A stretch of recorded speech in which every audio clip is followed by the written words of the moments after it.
बिस्मिल्लाहिर्रहमानिर्रहीम। अस्सलामु अलैकुम वरहमतुल्लाहि वबरकातुहू। Dear students, hope you are good and safe at your homes. Welcome to this online computer class. Today I am here to teach you in this online computer class.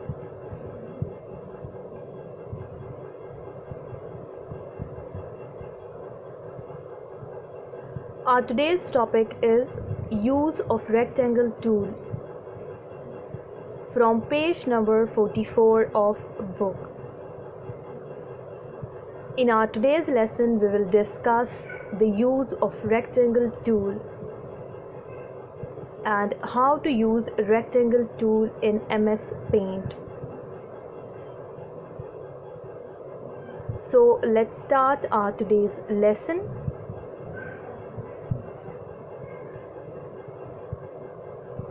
Rectangle tool. The rectangle tool is used for drawing rectangles and squares. Rectangle tool को हम rectangle और squares draw करने के लिए इस्तेमाल करते हैं। यानी rectangle tool जो कि एक shape है, इसकी मदद से हम rectangles और squares बना सकते हैं। To use rectangle tool, follow the given steps. अगर आप रेक्टेंगल टूल को इस्तेमाल करना चाहते हैं और ड्राइंग बनाना चाहते हैं तो इसके लिए दिए गए स्टेप्स को फॉलो कीजिए। Step number 1 is click home tab. Step number 1 में आपको होम टैब पे क्लिक करना होगा। Step number 2 is click rectangle from shapes group. Step number 2 में आपने क्लिक करना है रेक्टेंगल पे जो कि एक शेप है और ये शेप आपको शेप्स ग्रुप में मिलेगी। यानी इस शेप को आपने शेप्स ग्रुप से सेलेक्ट करना है।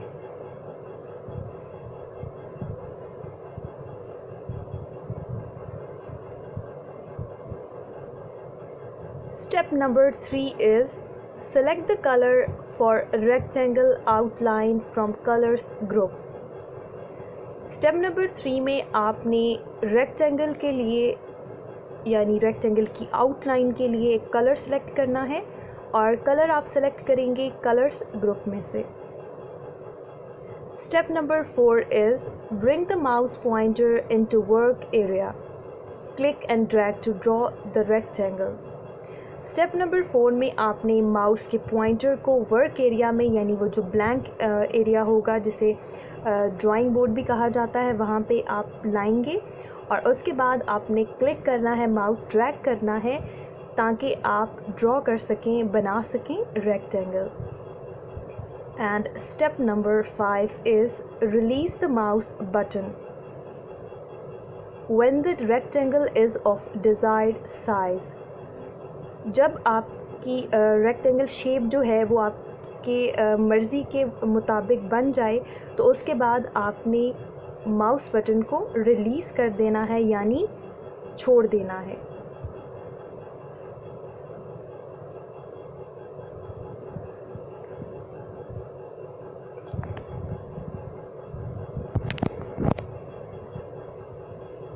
डियर स्टूडेंट्स, जैसा कि हमने पढ़ा कि किस तरह से MS पेंट में रेक्टेंगल टूल को इस्तेमाल करते हुए आप रेक्टेंगल जो है वो बना सकते हैं। तो यहाँ आप पिक्चर में भी देख सकते हैं कि आपके सामने MS पेंट विंडो जो है वो दिखाई गई है और जो स्टेप्स आज हमने पढ़े रेक्टेंगल टूल को इस्तेमाल करने के उनको शॉर्ट वे में जो है वो यहाँ पे बताया गया है। और स्टेप 1 में जैसा कि हमने पढ़ा कि क्लिक करना है आपने होम टैब पे जो कि आपकी MS पेंट विंडो के बिल्कुल लेफ़्ट साइड पे टॉप पे मौजूद है, आप देख सकते हैं पिक्चर में भी। और स्टेप 2 में आपने क्लिक करना है रेक्टेंगल टूल को जो कि आप देख सकते हैं कि शेप्स ग्रुप से सेलेक्ट किया गया है। और सिर्फ स्टेप 3 में हमने रेक्टेंगल की आउटलाइन के लिए कलर सेलेक्ट करना था जो कि आप देख सकते हैं कि कलर्स ग्रुप में से सेलेक्ट किया गया है। और स्टेप 4 में आपने माउस को क्लिक करना है और देन ड्रैग करना है ताकि आप रेक्टेंगल जो है उसको ड्रॉ कर सकें ड्राइंग एरिया में। Dear students, hope you understood today's lesson. Now let's move on to today's homework.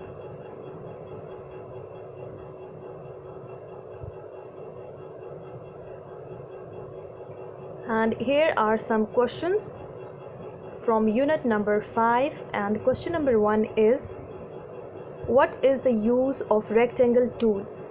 Question number 1 में आपसे पूछा गया है कि रेक्टेंगल टूल का क्या इस्तेमाल है। ये आज के लेसन में भी हमने पढ़ा है एंड इसका आंसर यहाँ पे दिया गया है। The rectangle tool is used for drawing rectangles and squares. Rectangle tool को रेक्टेंगल्स और स्क्वेयर्स को ड्रॉ करने के लिए, स्क्वेयर्स को बनाने के लिए इस्तेमाल किया जाता है। Question number 2 is write the steps to use rectangle tool. Question number 2 में आपसे कहा गया है कि रेक्टेंगल टूल को इस्तेमाल करने के स्टेप्स आपने लिखने हैं। ये भी आज के लेसन में हमने पढ़ा है और यहाँ इसका आंसर भी दिया गया है आपके लिए। To use rectangle tool follow the given steps. Rectangle tool को इस्तेमाल करने के लिए दिए गए स्टेप्स को फॉलो कीजिए। Step 1 is click home tab. Step 1 में आपने होम टैब पे क्लिक करना है। Step number 2 is click rectangle, जो कि एक शेप है। स्टेप 2 में आपने रेक्टेंगल पे क्लिक करना है और ये आपको शेप्स ग्रुप में से सिलेक्ट करना होगी क्योंकि ये एक शेप है। And step number 3 is select colour. Step number 3 में आपने रेक्टेंगल की आउटलाइन के लिए एक कलर सेलेक्ट करना है जो कि आप कलर्स ग्रुप में से सेलेक्ट कर सकते हैं। And step number 4 is click and drag to draw. Step number 4 में आपसे कहा जा रहा है कि आप माउस को क्लिक करेंगे ड्राइंग एरिया में जहाँ पे आपने ड्राइंग बनानी है और फिर आपने ड्रैग करना है माउस को ताकि आप अपनी ड्राइंग को बना सकें। डियर स्टूडेंट्स, आपने ये दोनों क्वेश्चन अपनी कंप्यूटर नोटबुक में लिखने हैं और याद भी करने हैं। Hope you understood today's lesson. Thank you. अल्लाह हाफिज़।